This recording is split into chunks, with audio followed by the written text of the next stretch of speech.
Hi Security Tube, welcome to part 8 of the Exploit Research Mega Primer. Now, last two videos we've gone in depth into how the SEH works, how probably you could go ahead and cause an overflow, override the SEH handlers and all of that. So in this video we are going to bring all that knowledge and know-how together and look at how to finally exploit an SEH based vulnerability, right? So hopefully you've enjoyed the series till now. I know the videos are getting a little bit too long than what probably most of you would want, but the whole thing I have in mind is to cover the basics as much as possible and only then go ahead to showing the actual exploitation and stuff. So hope you're enjoying this style. If not, let me know. I'll probably make things a little bit more faster. So let's move on. So how do we go ahead and exploit this? Well, I think most of you may have already figured this out, but let's go through the process. If you remember what we said, that the program stack is going to have the local variable, and after that the exception registration record, which primarily consists of two fields, at least two fields as we know. This first field actually is going to point to the next ERR record, and the second one is actually a pointer to the exception handler defined by either the application or by the operating system. Now, when we go ahead and override the program stack using some sort of a buffer overflow, essentially what we are going to do is we are going to overwrite most of the beginning with just A's or some other junk. After that, we are going to calculate the exact offset of where the next ERR record starts, the pointer to the ERR record is, and at that point we are going to write basically a short jump for 6 bytes. We'll come to how this will work in just a bit. In the next 4 bytes, we are going to write the address basically to some place in code which actually has a pop-pop-ret sequence, right, as we've discussed in the previous video. What will happen is after this pop-pop-ret sequence executes, we'll basically have EIP pointing to this location, which is the exception registration record, and hence the short jump will execute. Now what we'll do while overflowing the buffer is after the exception handler pointer, we'll write a small nope sled and then our payload. So now when EIP ends up pointing to the ERR record start, right, because the pop-pop-ret sequence is going to put the establisher frame inside the EIP, and the establisher frame is nothing but a pointer to this memory location where the current ERR record is actually starting. Now at this point EIP is actually interpreting these 4 bytes basically as a command, and what we are going to do is we are going to write a short jump command here for 6 bytes. Now this will actually force EIP to jump forward over the exception handler into the nope sled and then carry on and execute our payload. Now why 6 bytes? We'll just come in a bit. What is the explanation? So here is the overall idea. See, basically I've kind of gone ahead and inverted this here. We have the payload in high memory, we have the nope sled, then we have the pointer to the exception handler, which is actually going to point to the pop-pop-ret sequence.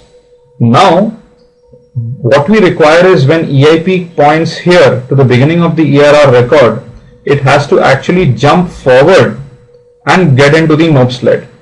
Now a short jump only occupies 2 bytes, and the opcode for that is EB, as we know. Some of you may already know. So EB06, where 06 is actually going to be the operand given to it, EB06 is actually going to ensure that from that point on there is a jump happening in EIP for 6 bytes. The reason 6 bytes is the short jump along with the value only occupies 2 bytes. So we are going to go ahead and add 2 more bytes of nope or any other character which is not a bad character frankly. And then after that we have 4 bytes of the pointer to the exception handler. Hence 4 plus 2, 6 bytes. We need to jump 6 bytes to our nope sled into our payload. And this is the reason why here we are going to write a short jump for 6 bytes. So how are we going to go ahead and write the exploit? First, we need to find the exact offset of the ERR and the exception handler on the stack. Second, we need to find a pop-pop-ret sequence in a module without safe SEH. So this is a new term which you may have been hearing right now, safe SEH. So as you can imagine, people were exploiting SEH-based vulnerabilities for quite a long time. So Microsoft decided to come up with a fix where they did a couple of things. First is most of the CPU registers get zeroed as soon as we enter code in the exception handlers context. Also what they did is modules can actually, while you're building them, can be linked with a safe SEH, right? What the safe SEH does, it goes ahead and creates a list of safe exception handlers which basically were available at the compile time, and it was compile and link time, and a small table has been built of these safe exception handlers. The whole idea is to build a whitelist and blacklist everything else. So basically what the OS does is whenever an exception handler is being executed anywhere in a given module, it checks whether this exception handler actually belongs to the safe exception handlers list. Only if it belongs to that list will the execution continue. Now, I think from what I remember, the safe SEH actually was applied after Windows XP Service Pack 1 and future onwards. So the only way we can subvert this is to go ahead and use modules which have been linked, which have not been linked with the safe SEH option, right? So basically, if you think about it, modules can be either safe SEH enabled, or they may not have safe SEH, which is what we call safe SEH off, or they might not even support SEH, right? In which case, of course, they can't be used at all. I just forgot to add this little bit of text. So what we need to do is we need to find modules which have not been safe SEH linked, right? So there are a bunch of utilities. One is a simple script called safe SEH which ships with the Immunity debugger. And usually in the 1.8 version, I found that this script was broken. So we can't use it. You may have to fix it yourself. It's a simple bug. I visited their forums. But anyway, I don't really want to get into the actual, scripting using the Immunity library and all that. We may come to that in later videos. The other utility is the PV find ADDR by Peter of Coreland team. Right? This is a very versatile utility which you can actually go ahead and use along with Immunity. Right? It's actually a script which will run in Immunity, of course. So how do we do that? So the first thing is, let us first figure out all modules having safe SEH enabled or disabled. Right? So for that, we can very simply open up the Immunity debugger. And the first thing we can do is, of course, start the EasyChat program. You can look at the modules which have been currently loaded, and then here the first thing you need to do is, of course, download the PV find ADDR script from this URL. After you've downloaded, it's very easy to install it actually. You can just go to the Immunity debugger directory, and in that you have this little directory called PyCommands. You can just copy it there. That's all there is to it. Right? So to run it, you can just basically give an exclamation mark, which is actually somewhat like break into the shell and run the script, and actually go ahead and give it the name PV find ADDR. Now after that, you can just write modules so that it gives a lot of interesting information about the various different modules. Right? This is one way in which you can look at all the modules and look at some interesting information. Let me run it very quickly. So it's run. The way you can see the output is by looking at the log. And now if you notice, you have many modules along with whether they have safe SEH enabled in them, ASLR and all of that. Now, there could be many modules in an executable, and hence it might take time if you kind of just scroll and keep looking at what is available, what is not available. There is another simple option, no safe SEH. This will only display modules which do not have safe SEH turned on.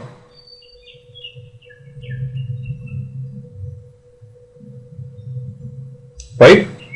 So now if you notice, these are the different modules, and if you look at it, all of these DLLs actually belong to the application and are custom DLLs or non-OS DLLs. Right? So what we'll have to do is kind of let's revisit our procedure. The first thing we need to do is find the offset of the ERR and the exception handler on the stack.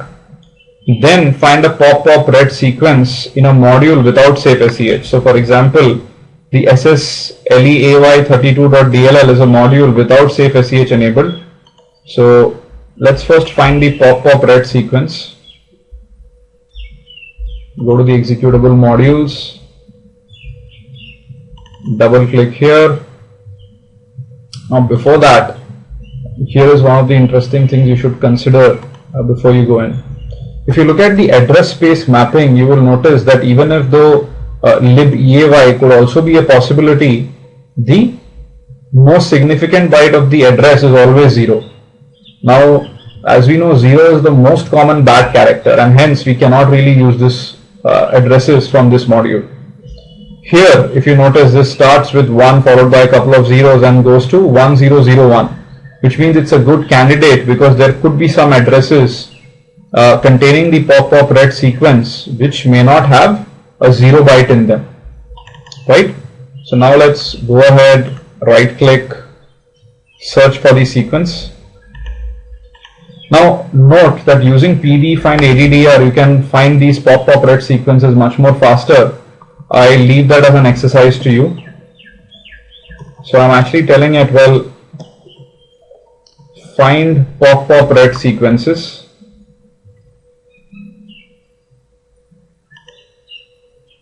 But here, as you can see, the second byte in the address is all zeros, bad luck. We can just go ahead and carry on the search by pressing Ctrl L. So what we actually want to do is kind of go ahead all the A, B, C, Ds and Fs and actually land up when the next byte changes.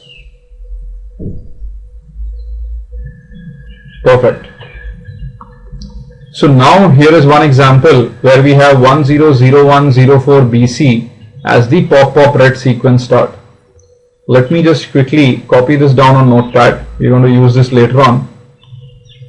So the memory address here is 100104 BC of our pop-pop red sequence. Right, let's restart the program once again.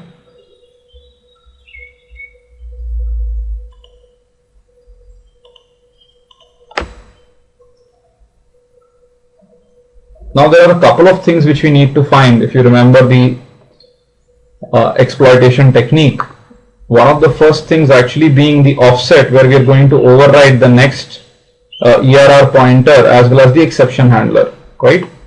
So let's figure that out.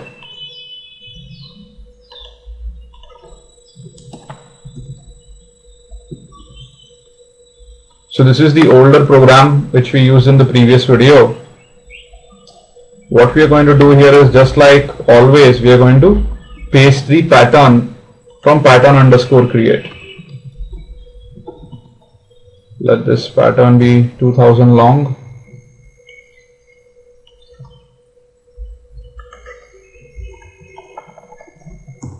Right? And now we are all ready to execute it.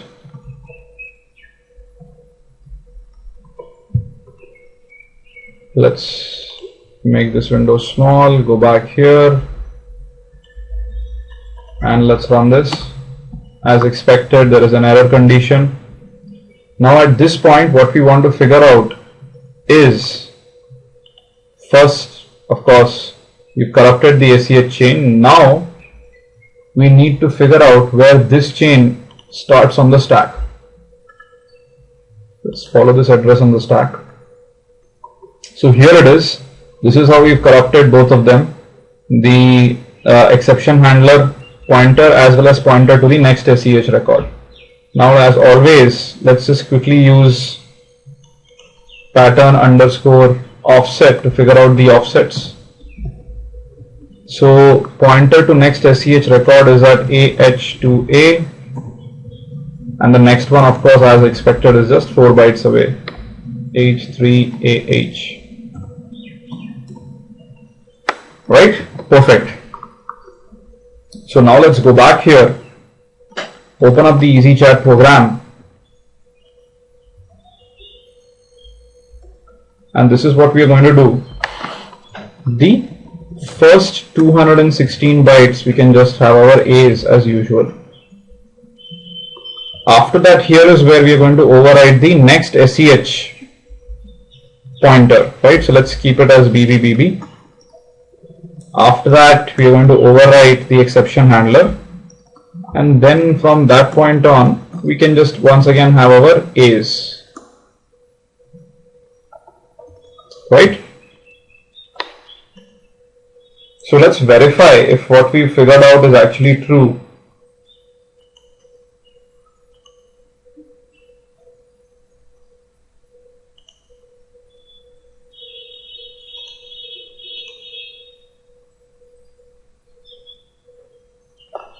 Now let's go back here,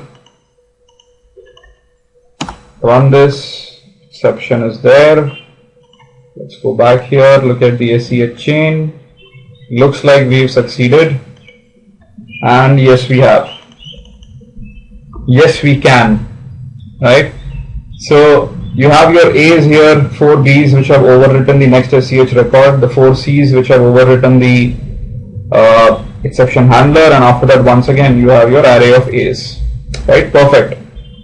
Now let's go ahead and first overwrite the pointer to the next SEH record with the 6-byte jump, which is what this is. Now basically the operand code for that is actually going to be this.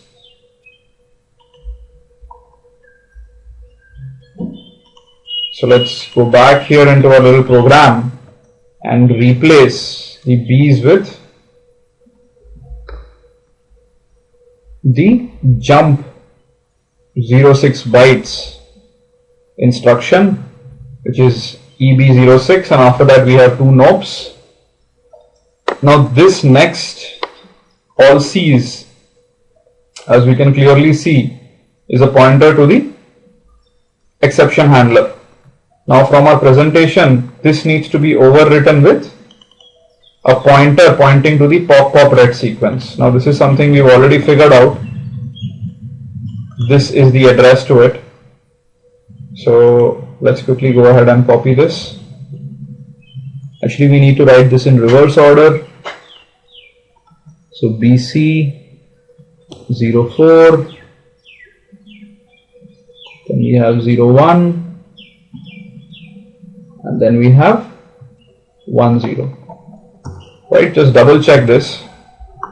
BC 04 0110. Perfect.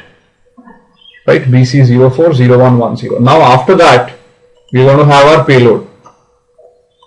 Now I'm not going to kind of go through again the whole process of finding bad characters and all of that, simply because it just takes a lot of time and every video is going to 45 minutes. So I'll leave the bad character finding to you. I've already done it, and this is the set of bad characters: 00, 0A, 0D. This is something we even expect if you think of the analogy in the Minishare program, because this is an HTTP request and all of this is going as a string, hence 00. 0A, 0D is basically your /r/n sequence, and 0x20 is actually space. So you can try this as an exercise. Now one of the other things I have done is, because we are running in the context of the SEH, I have actually given the exit function to the SEH, right? So now let's generate the shell code.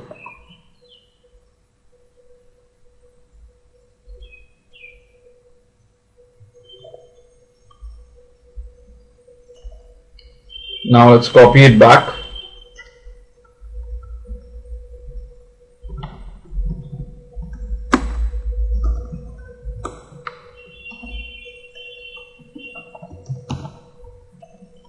Right, and we can go back to our Windows machine, restart it,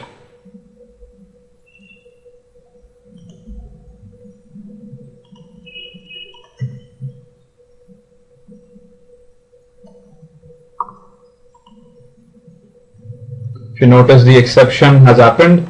One of the most important things, if you've noticed this, in SEH an exception has to happen, because only then will our SEH chain be walked and basically the code which we control is going to be executed, right? So we have a violation. Let's view the SEH chain. It's been corrupted, as you can quite imagine, and if you notice, the next handler has been overwritten by the EB06-9090 sequence, which is basically our jump instruction as expected. So let's go to this handler and basically let's go ahead and follow this handler. That will be interesting. So here we have the pop red sequence. Let's put a breakpoint here.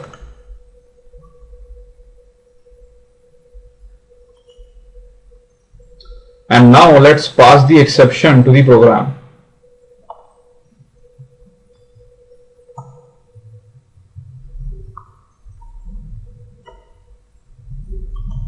Right, so we've hit our breakpoint, and at this point of time, let's go ahead, traverse this step by step.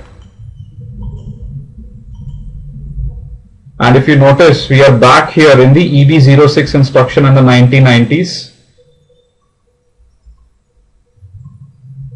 So let's kind of move forward here. So note that we did not add a nope sled, but that's not anything you need to worry about, because everything is quite well precisioned here. So here we are going to jump to our shellcode now, and awesome, if you notice BD3C17E896, and if you look at the shellcode here, BD3C17E896. So we are now started executing our shellcode, and this is exactly what we wanted, right?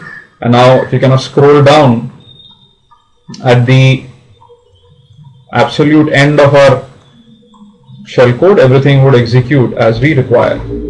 So let's actually shut the debugger down. It's no fun in kind of doing a demo using the debugger. Let's start the EasyChat program.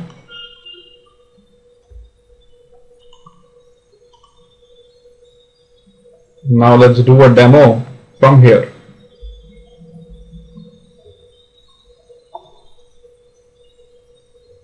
So you send the exploit. If you notice, the program is still up and running. Good news. Now let's see if we can get to the shellcode. Get to the remote port. Perfect. Awesome. Right, so our exploit worked as expected. Now once we exit here, the program also remotely gets killed. Wow, this was something, right? 3 whole videos till we finally reached here. Well, I could have gone very fast and just pointed you to a couple of resources online, but that's not my style of teaching. Ideally, I actually want to take you through every step required, because that is the only way this can be a self-sustaining tutorial. Because if I point you to 15 different places online, then I think all I'll be showing is just a demonstration of the SEH attack, which I think YouTube has tons of them already, right? So hope you enjoy this style of teaching and you're not getting bored. Videos are getting very long, I can well imagine, but it's just that I think this is the way it should be done. Okay, so that's all I have for this video. Hope you enjoyed it. Try this entire exercise out by yourself by downloading the EasyChat program from ExploitDB, and please let me know if you have any questions. After this, I am posting a guest video from Andrew King. He's probably been, one of the key people in driving the questions subsection of SecurityTube, and he's given me wonderful insights in so many of the comments left behind in this primer. So next video would be his. He's created a very awesome video, I think around 25-30 minutes, talks about a lot of interesting concepts including safe SEH. So please watch that. After that, we'll be back again with a couple of more videos in taking example programs to break safe SEH. Okay, that's all for this video. Thank you. Keep coming back.